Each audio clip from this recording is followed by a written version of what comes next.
record. Okay. All right. So that's who I am. And that's a little bit about what we're going to do in this class. Housekeeping. All right. Whoops. The goals today is I want you to understand what EFT is. So EFT is also called emotional freedom techniques. So it's a series of techniques. I'm going to teach you one technique, the basic technique. It's a technique that most of the time they're using in the research studies. It's the one that's the most accessible and the most common. So even though if you go on YouTube, you'll see people tapping on their wrists, or you'll see people tapping on their fingers, or doing eye movements, right? And there are techniques that use that. And I do use those with my clients as well.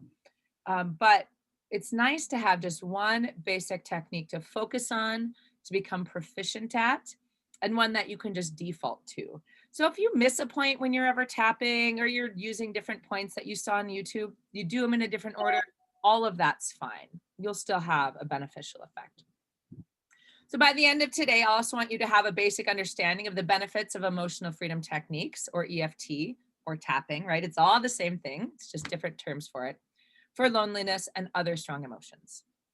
I want you to understand other applications for EFT beyond the basics, okay? Be able to structure and use it for yourself, and also to understand when to use a professional. And we'll talk about all that, of course, as we go. So housekeeping. As I mentioned, we're going to be doing some tapping demonstrations in the next 3 weeks.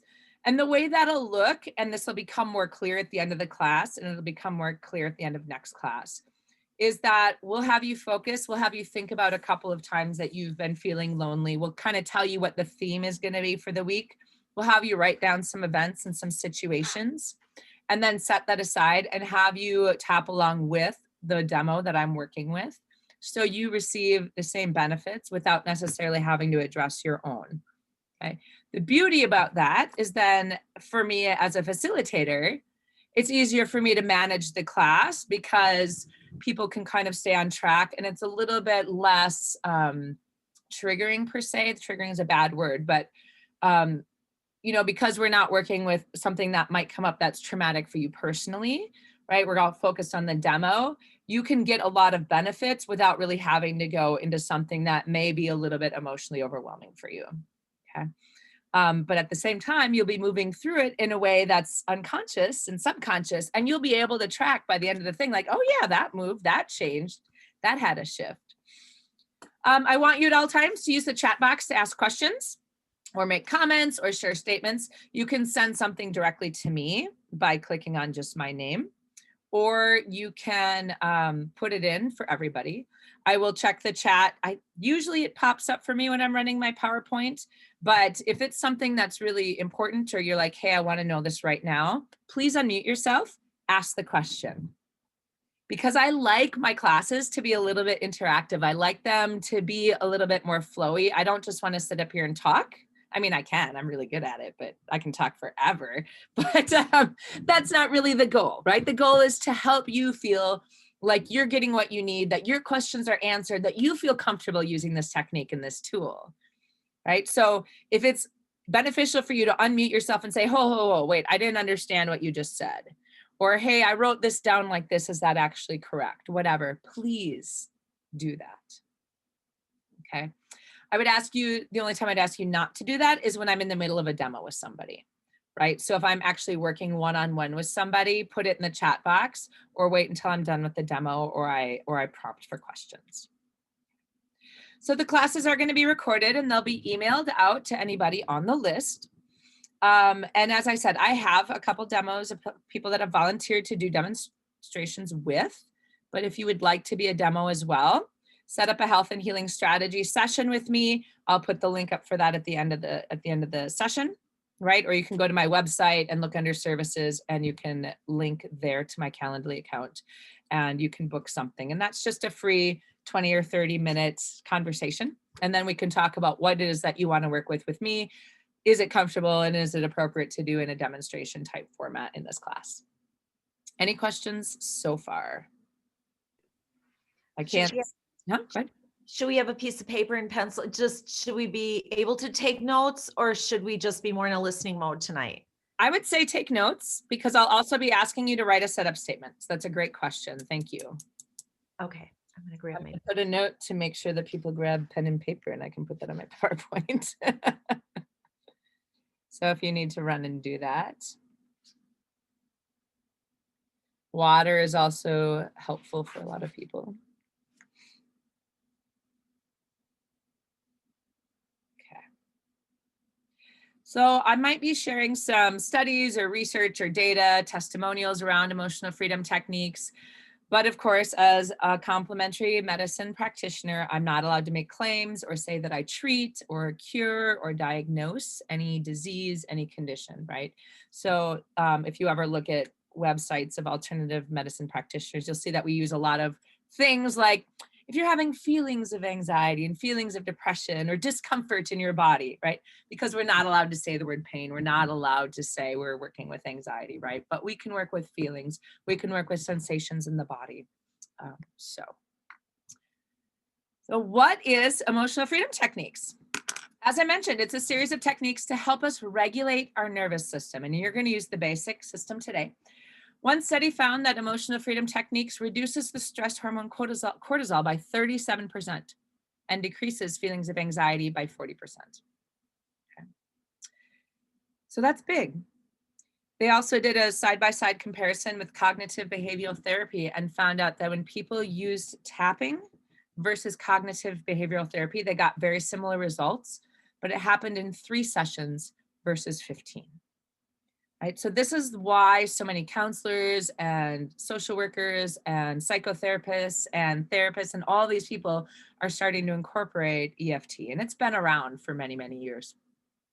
So it empowers you to work with your own healing process. Like I mentioned, this is why I love it so much, is because you should be able to work with the things that you want to, your day-to-day life, when you get angry with your husband or your wife, or you're stressed out about finances, or you got triggered by the news because someone was being whatever, or you're worried about something at work.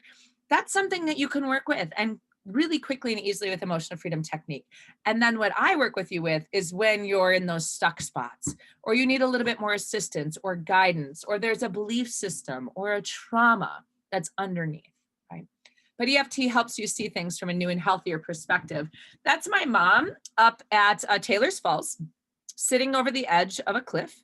She was deathly afraid of heights for all of her 64 years until she became my case study for my mentorship training. And so we did 4 series of tapping sessions online. Then we met up at Taylor's Falls. And by the end, I had her standing on the edge of the wall with no fear, looking over the cliff. She was amazed. She climbed up on the roof with my dad the next week, right? So not only does it help, but it makes permanent changes in the brain. So we use it to reduce or neutralize emotions around current, past, and future events. You'll understand what that means soon. Control and eliminate cravings, decreasing physical discomfort, and reducing fears and phobias. It can also help find the blocks behind affirmations and goals, which we'll talk about in a different class, but it's another really kind of lovely technique. So when to work with a practitioner? If you have experienced or witnessed a terrifying event or something that feels really traumatic to you.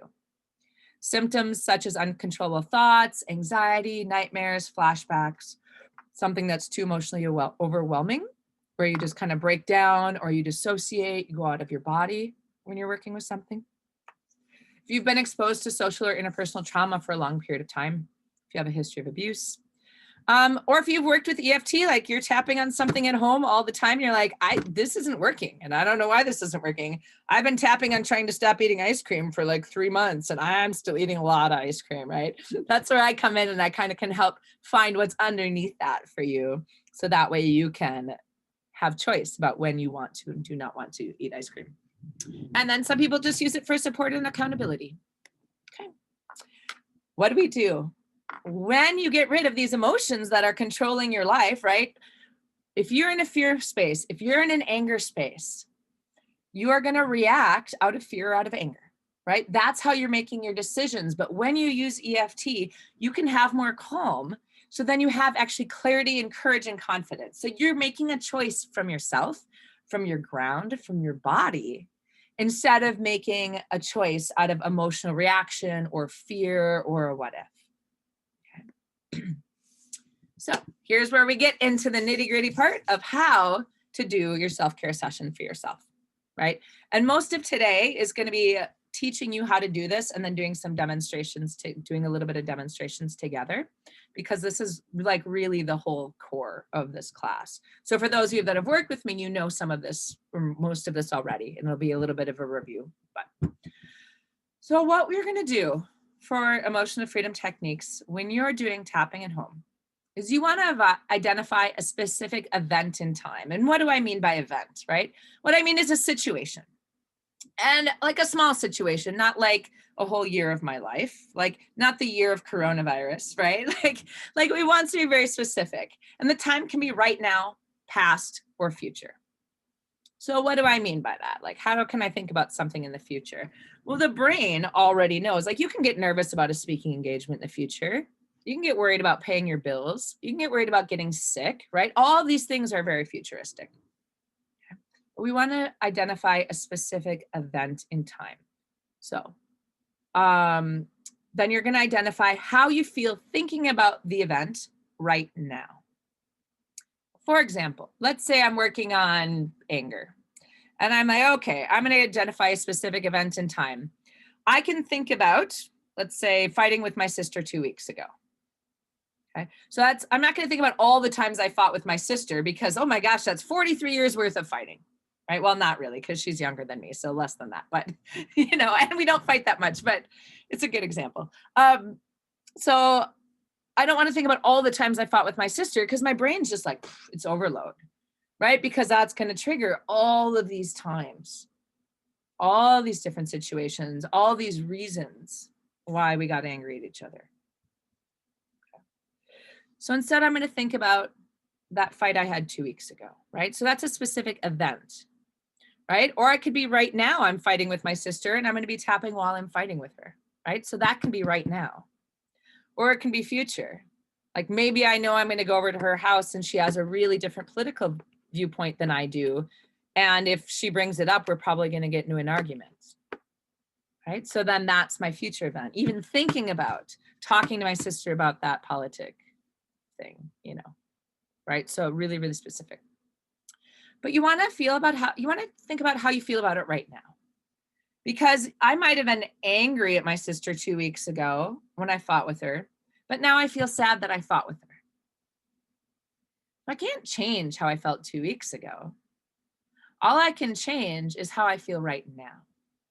And that sadness that I feel right now is linked to that memory. Does that make sense? So when we work with events, how are we feeling right now? And where in your body do you feel it? So this could be like a tension in your chest, right? Feeling in your throat, your eye might start twitching, all of a sudden your neck's hurting, you've got a twitch in your little toe. You're like, why is my little toe twitching? Or it can be a little bit more out here, like, I don't know, I feel kind of spacey, or I just feel like I'm numb. Or you might not have a sensation in your body at all.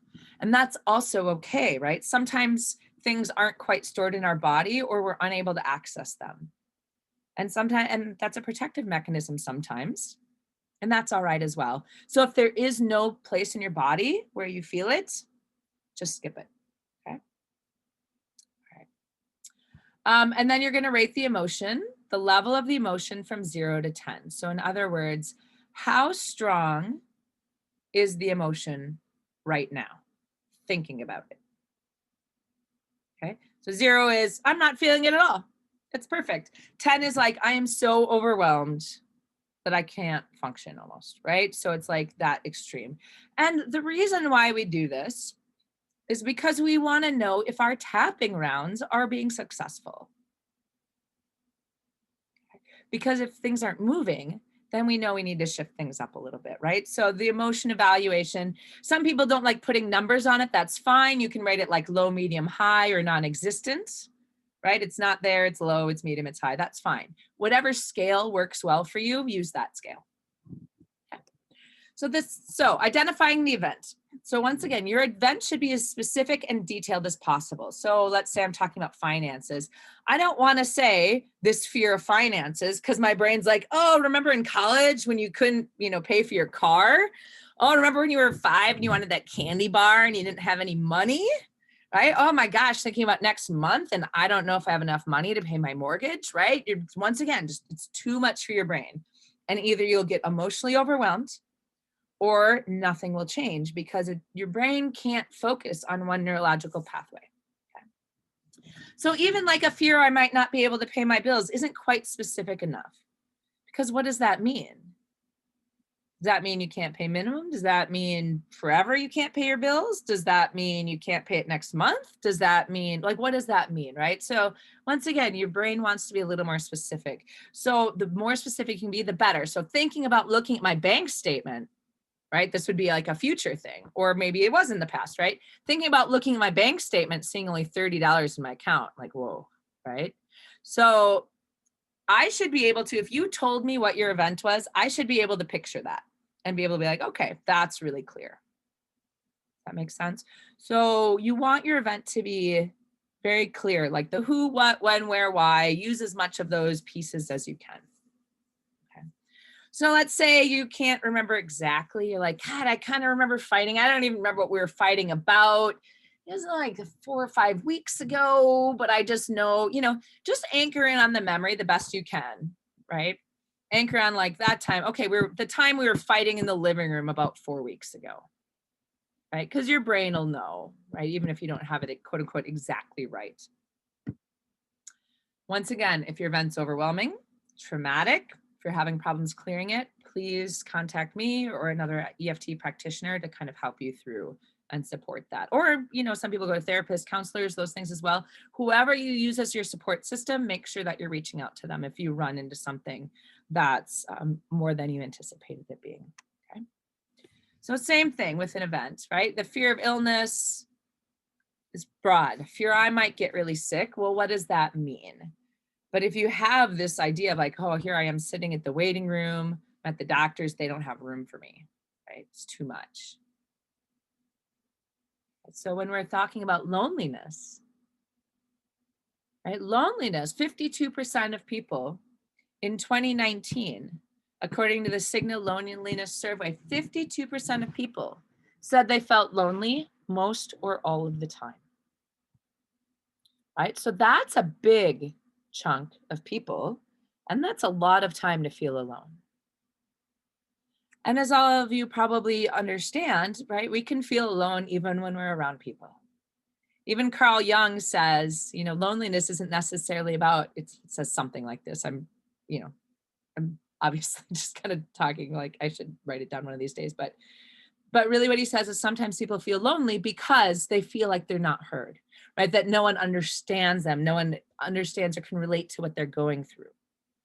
Right. So sometimes we feel alone because we feel like we're the only person experiencing this. So as we work with these events around loneliness in these next 4 weeks, really focus in on what around loneliness is kind of the theme for you. Like when you think of the word lonely, is it about being actually alone? I feel lonely when I'm alone. I feel lonely maybe when I don't have enough touch in my life. Or I feel lonely when my kids don't call. Or I've never felt a part of any group and I feel lonely all the time, right? So then let's narrow it down. So imagining that I went to that Chamber of Commerce event, remembering when I went to that Chamber of Commerce event, before lockdown, that January, and I walked in the room and it felt like no one wanted to talk to me. Right? So really narrow it down as closely as you can to what is it that creates that sensation of loneliness inside of you. Okay. And for this class, right? I mean, just the best that you can, right? Try to keep it for right now, more recent events, things that aren't really overwhelming. Like I don't want you working on, abandonment issues or things like that right now until your brain is really comfortable understanding how to use EFT, right? Understanding, trusting that it works. Are there any questions? I'm actually nervous that my chat box isn't showing up because I have 0 chat popping up yet. So let me see. There's my chat box. I'm going to open up my chat box. Okay, good. No one's chatted anything yet. Working. Yes, thank you. Lovely. Thanks, Rosemary. All right. Okay, so what I want you to do now is take your piece of paper and I want you to identify and write down an event or two for yourself to tap on and be as specific as possible. So they can be focused on loneliness since this is the center of the class.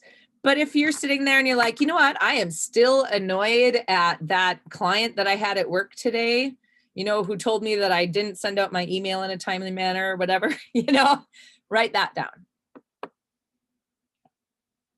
Someone said something, did something. And I'll put this in the chat as well now that I close the chat box. So what you'll write down is the event. How the emotion that you're feeling, where you're feeling it in the body, and how strong from 0 to 10.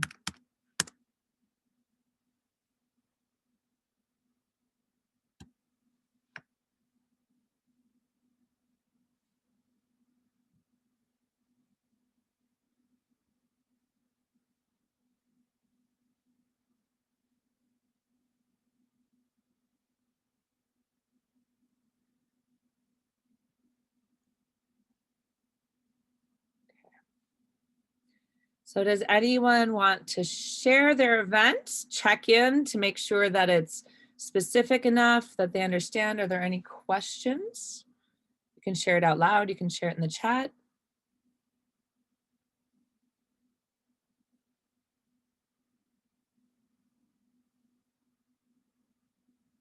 We're all good? I remember what I was going to do. I was going to join the meeting from my phone so I could see everybody's faces. I'll do that next time. Okay, are we ready to move on?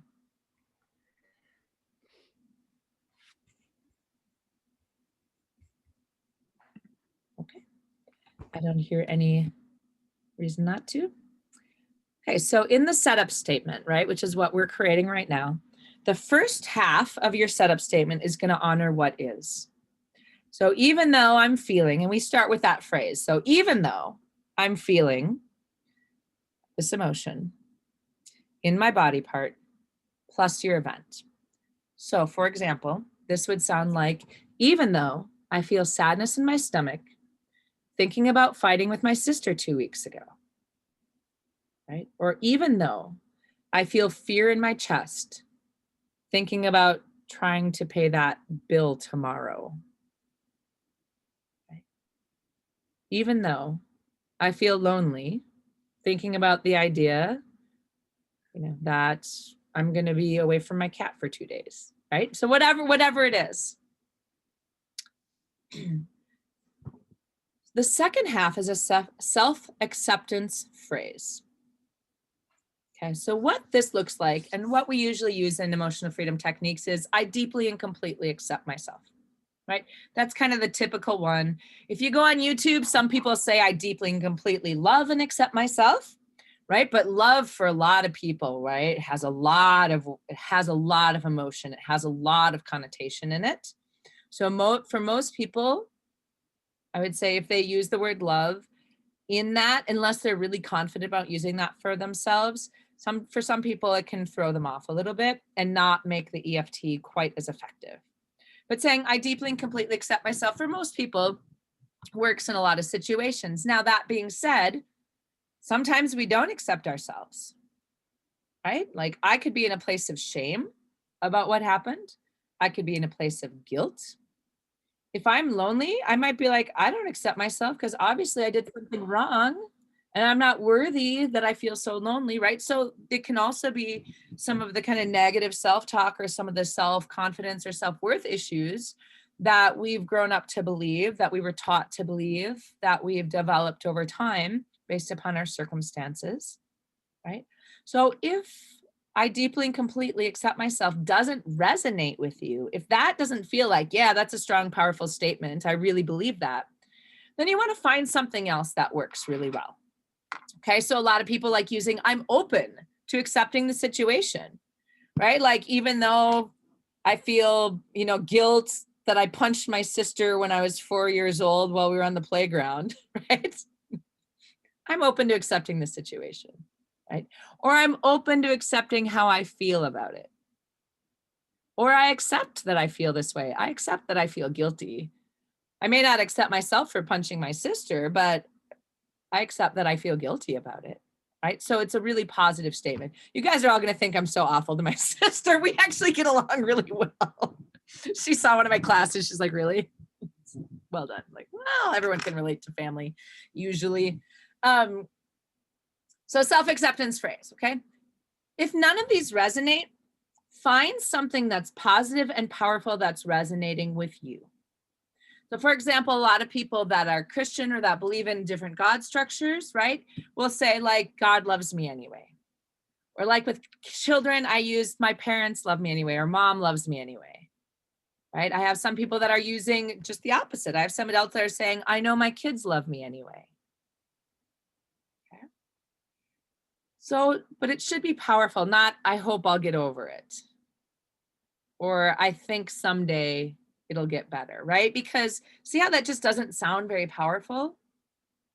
We want it to sound really powerful because what we're doing with the brain is we're saying, so there's this thing over here. It's not really working out, right? I'm feeling all these things about it, but I'm still a good person. Like stuff happens and I accept that. And I'm ready to move on and I'm ready. You know what I mean? So we want these words to be powerful for us and really resonant with us. And the more they resonate with you, the more impact you're going to get. Make sense? So write down after these events that you've written down, write down your setups, your self-acceptance phrase. What's the one that you feel like you would use when you're working with yourself?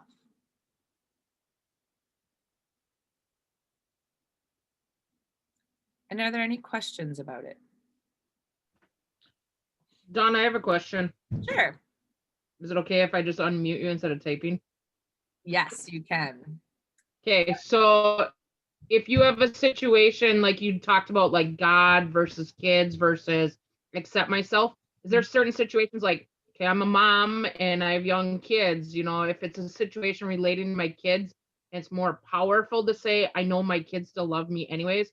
Would that be a better ending rather than like, God loves me anyways, even though I know that? Is there a better effect one way versus another way as that ending? I would say use whatever feels most powerful for you. That's a really great question. Perfect. Thank you. Yep. Any other questions? Okay. So with this setup statement, this statement is going to be repeated 3 times while you tap the side of the hand, right? And the side of the hand is just here.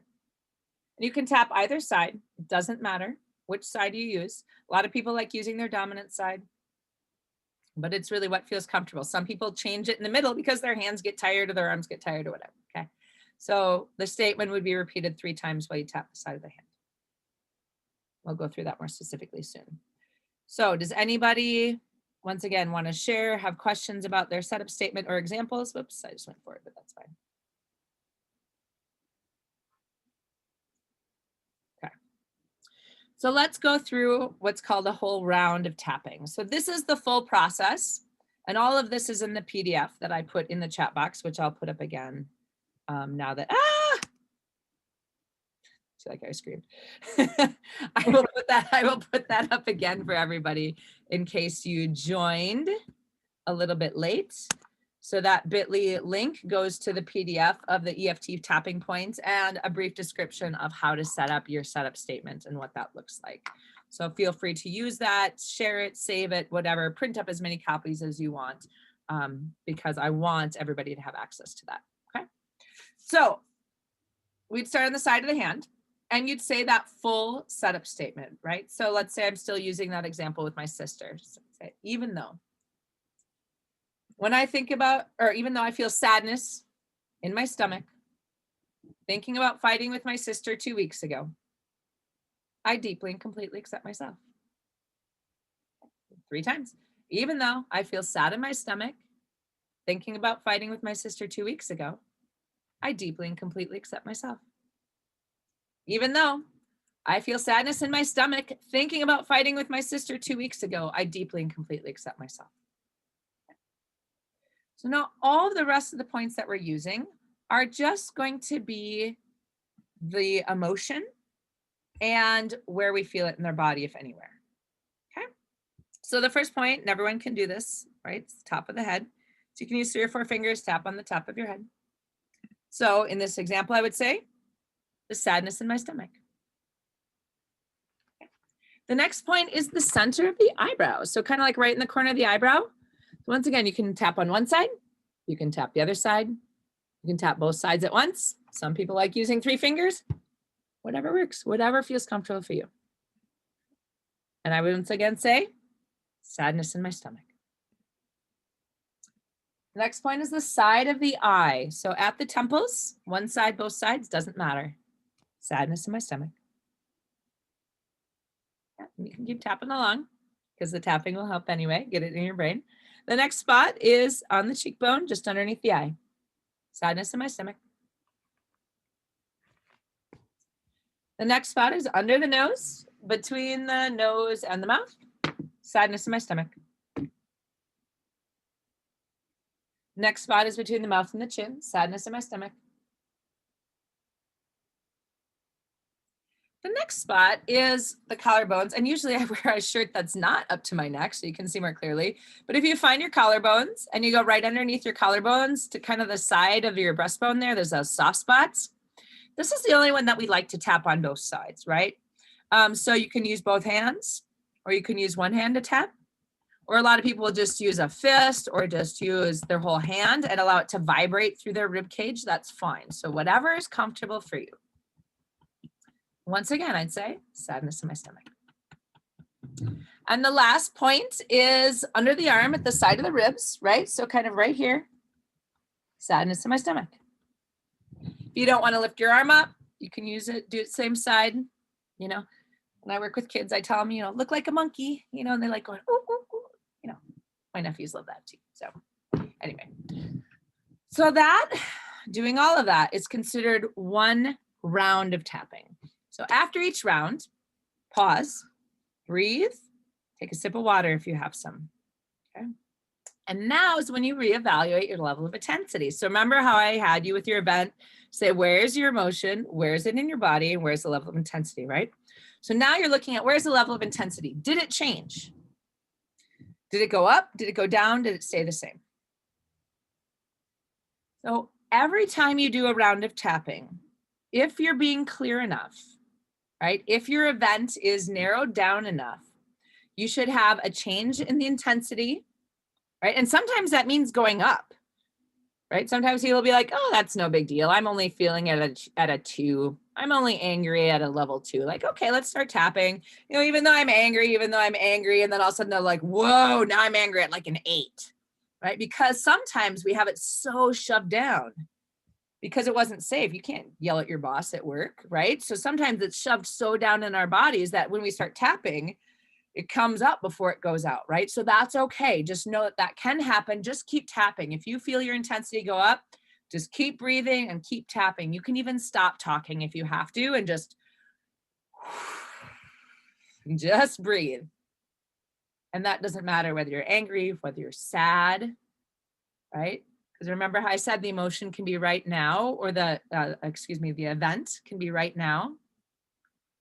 So if it comes up right now, it's right now. And all you have to do is just feel it. Feel where it is in your body, experience the emotion, and stay in your body the best you can. Feel your feet on the floor and just keep tapping until that emotion goes back down. Okay. Hey, a chat just popped up. Let me read it real quick. Does tapping work when you're thinking the statement versus saying it? Yes, it does.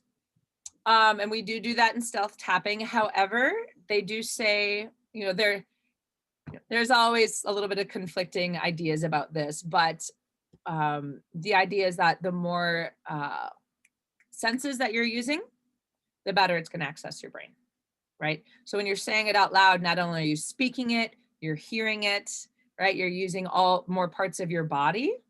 And so they recommend that you say it out loud, but sometimes you can't, right? You're in the bathroom stall at work, just like, okay. And that's fine. So if you can't say it out loud, or it's not safe to, or there's people around, yeah, then just do it internally. Good question. Any other questions? Okay. So if your intensity doesn't change, it may change where it is in your body. I have a question. Yes. Is it normal to feel some release of pain in the sides of your hands when you're tapping? Release the pain, like pain that you've had is going away? Yeah. It It's can- like tension. It's like relaxing that muscle right there. Yeah. Great. Yeah, sometimes people experience that. Sometimes they experience a release of pain elsewhere that they didn't even realize was related. Like I was working with a client today, and all of a sudden she's like, that just my neck feels better. I didn't even realize my neck was tight. Right. So yes. Yes. Good. I'm glad you're getting that benefit. You're welcome. So can you use this as Jory? Can you use this for pain, physical pain? Yes. Yep. And the way that we use it for physical pain is by actually describing the pain. But usually with pain, there's an emotion related to it. So let's say I've got these headaches, right? Which actually I get a lot of headaches nowadays because I threw my neck out really bad. So let's say I'm dealing with this headache, right? So I can just tap on, like, even though I have this headache on the right side of my head and it's shooting up into my eyes, I deeply and completely accept how I feel. Or I deeply and completely accept my body's trying to show me something. Okay. But sometimes what's even more effective is focusing on what's happening with the pain. Like, even though right now I'm frustrated that I have this headache again, and it's making it hard to teach this class, right? Or even though I'm frustrated that pain woke me up in the middle of the night and then I couldn't sleep, right? So you can use it that way as well. That's what you mean. Okay. Yeah. So because often pain does have some kind of an emotional component. So play with it and see what works best for you. Thank you. You're welcome. You're welcome. Okay. Any other questions? All right. So yes, the intensity level might change. The body part might change. So if I'm tapping on my sister, right, it may go from my stomach to my chest. Right. So you may feel it move. So it may stay at like a 7 of sadness, but it might be like, oh, well, now it's not my stomach. It's up here. Okay. Okay. That's good. That means that something is shifting. Okay. You also may change the emotion. So now I might not feel sad thinking about that, my sister, like, you know what? Actually, I'm not sad anymore. Now I'm angry again. Right. And my anger is stronger than my sadness. So now I would do another round tapping on that anger. Right. So even though now I feel anger in my chest, thinking about fighting with my sister 2 weeks ago. We want to do that until our emotions are at a 0 or as close to a 0 as we can get.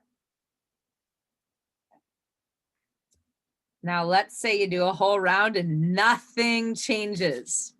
You're like, what? Like, I just did all this tapping around this and I'm still sad. It's still in my stomach. It's still at a 7. It may be that I have to get even more specific, right? So it might not have been the fight with my sister in general, because maybe that's actually already kind of cleared, but maybe it was something inside that fight that really got me. Like when she said, oh, you're acting just like mom. And I'm like, oh, she said I'm acting just like mom, right? Oh my gosh, the trauma, right? So now it's like, oh my gosh, even though I'm so angry that she told me that I'm acting just like mom, and she used that tone of voice. Oh, I hate that tone of voice. I deeply and completely accept myself, right? So it may be something even more specific than what you're thinking. Okay. So just tune into that if you're working and you're like, yeah, nothing's shifting. Okay. And if it keeps not shifting and not working, feel free to reach out to me. We might be able to narrow down your statement, or there might be something underneath it. And we'll talk about this in a different class. There might be something underneath it that needs to kind of be sussed out in order for you to move more efficiently. Oops. All right. So we are going to practice together. So what I want you to do is I just want you to pick out one of the events that you wrote down on your sheet. And now you're not actually going to tap on that, but I want you to just focus on one, just kind of get it in your brain.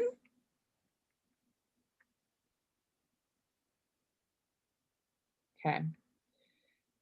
And we're just going to use an imaginary example.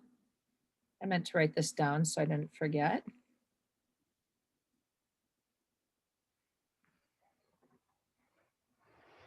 Okay. So what we're going to do, and you can keep yourselves on mute or not, it's whatever you want to do, is we're going to do what I do when I'm in my practice. So I'm going to be tapping. I'm going to be saying a phrase, and I want you to repeat the exact same phrase that I'm saying. Okay. All right. And tap on the same points. So even though right now I'm feeling lonely in my chest, thinking about being alone this coming weekend, and having no opportunity to go play with my friends, I deeply and completely accept myself. Even though I'm feeling lonely in my chest, thinking about Saturday morning, and I won't be able to go play with my friends, I deeply and completely accept myself. So even though I'm feeling lonely in my chest, thinking about this Saturday morning, when I'll be home alone, and I won't be able to go play with my friends, I deeply and completely accept myself. Okay. All right, so top of the head, lonely in my chest. Between the eyes, lonely in my chest. Side of the eyes, remember you can do one side, both sides, doesn't matter. Lonely in my chest. Under the eyes, lonely in my chest. Under the nose, lonely in my chest. Under the mouth, lonely in my chest. Collarbones, lonely in my chest. And under the arm, lonely in my chest.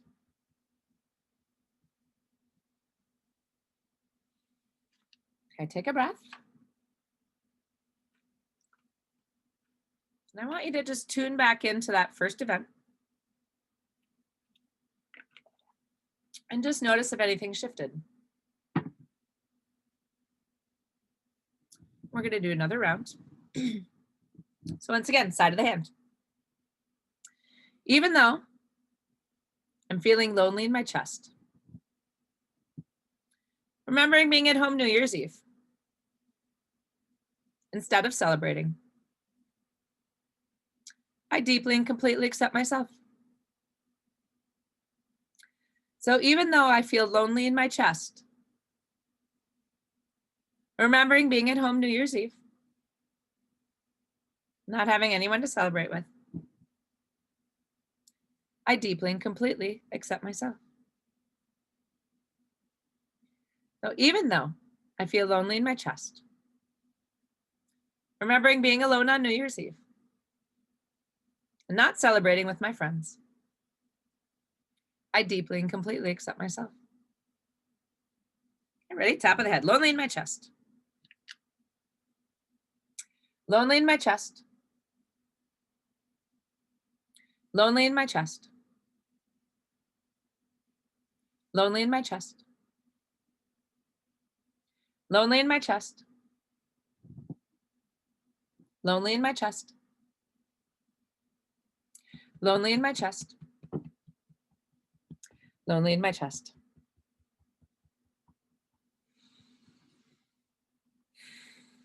All right. So you can unmute and tell me or put it in the chat box. How do you feel now? Did something change? Did something shift either right now in your own body or with the event that you wrote down in the paper? Did you see a change in where you feel that thinking about your own event, the intensity of the emotion? Do you feel like, I think it was Rosemary, I couldn't see who it was, when she said that, whoever that was that said that when she tapped on her hand, that she was feeling softness? Sure, I'd like to see how many people saw some kind of benefit even from that brief couple of rounds. It moved from my gut to my back. Aha, okay. Great. So it's on the move, out. Good, yes, wonderful, lovely. Okay, so someone asked, do we say the emotion in the body part only? Yes, so when you're doing the side of the hand, you say the whole phrase, and then the rest of it, you're saying the emotion in the body part only. Okay, because they call it just the reminder phrase. You're just reminding your brain with what you're working with. Okay. You can try to say the whole sentence, but that just makes for a really long tapping session. And usually it just moves more quickly by just saying the emotion in the body part. Yep. Thank you. You're welcome. So yeah, people are saying their intensity is lower, they're more calm, more relaxed, feeling calmer overall. Change from some pain to more tired, less pain. Great, great. So do you see how we haven't even really done, we've only done 2 rounds of tapping. We haven't even really worked on your own stuff yet, right? And things are shifting. Okay, so I want to just briefly address questions. I know we're running out of time, so I want to make sure I catch any questions, and then I'll kind of give you some quote unquote homework if you so choose to accept the challenge for the next week.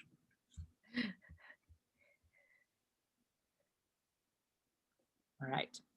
So the best way to use EFT, especially when you're starting, is daily. And that's not to say if you just use it on occasion that it's not going to work. That's not true.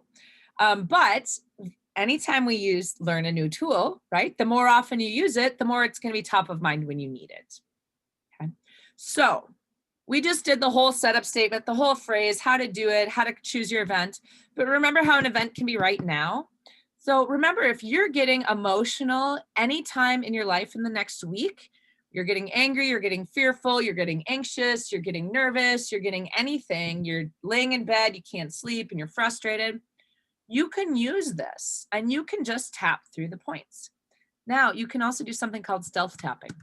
So maybe you can't just sit there while you're arguing with somebody and start tapping yourself, right? Like people are like, what are you doing? So you can rub the points and you can choose a couple, right? Rubbing is also really great for people that have touch sensitivities. Like I use rubbing with autistic children who this is like way too much to tap, right? So you can be arguing and be like, oh, really? That's really interesting. And you can kind of be like rubbing here and rubbing here, like, oh yeah, let me think about that. Yeah, right? So you can use it, as a way to bring yourself in your body, as a way to emotionally regulate, right? To give yourself an opportunity to move that emotion through and at least prevent it from getting stuck, so you can answer or respond in a more calm, clear, confident place of choice, right? You can also, if you're at a desk, if you're on Zoom, tap your fingers underneath the table. You can just tap the side of your hand, right? So you can just sit here and, oh yeah, that seems like a really great idea, right? And you're just like, nobody has any idea that I'm tapping underneath my computer. Okay, so try playing with that. But otherwise, I would recommend set aside 5-10 minutes a day if you can, and just work on on one of these events that you've written down and just focus on it. Like, okay, so I'm thinking about this event, makes me feel angry, tap through it, and just do that a little bit. And the reason why is because the next time when you come in, right, when we have this next class, same time, same place, same channel next week. So the Zoom link's exactly the same. For all 4 weeks it will be. Then you know what's working and what's not for yourself if something's not working, right? Like you can say like, hey, this thing came up and I want to ask a question on it, right? Because that's what I want to be. I want to be this resource for you. Also feel free to contact me or text me. So yes, where in your day could you fit even 5 to 10 minutes of tapping into your schedule? Maybe it's while you're driving. Maybe you're driving back home from work and you know that you're a little bit amped up from work, or you're amped up from the store. I have one client who used to get panic attacks. She doesn't anymore, but she used to get panic attacks wearing masks. right? Because it reminded her of a childhood trauma. So even driving to the store, she'd just tap and just keep herself calm. So that way, when she got in the store, she could put on that mask and she could go in and get her groceries. Okay. So there's, whoops. I don't know if that went away for you. I just made all my screens go away. So if you need help, please call me or text me. That's my personal cell phone. It's also my WhatsApp number if people use WhatsApp instead. That's 651-401-6131. And other than that, there we go. Healing may not be so much about getting better as about letting go of everything that isn't you. All of the expectations, all of the beliefs, and becoming who you are.